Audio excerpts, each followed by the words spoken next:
Итак, у нас Nissan X-Trail, посторонние звуки со стороны приводного ремня.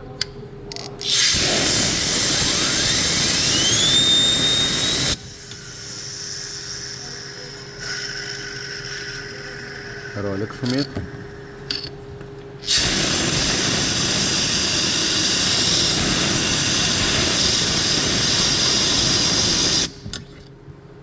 И второй шумит. Не так сильно, но шумит. Пока эти оба под замену. Натяжной и успокоительный.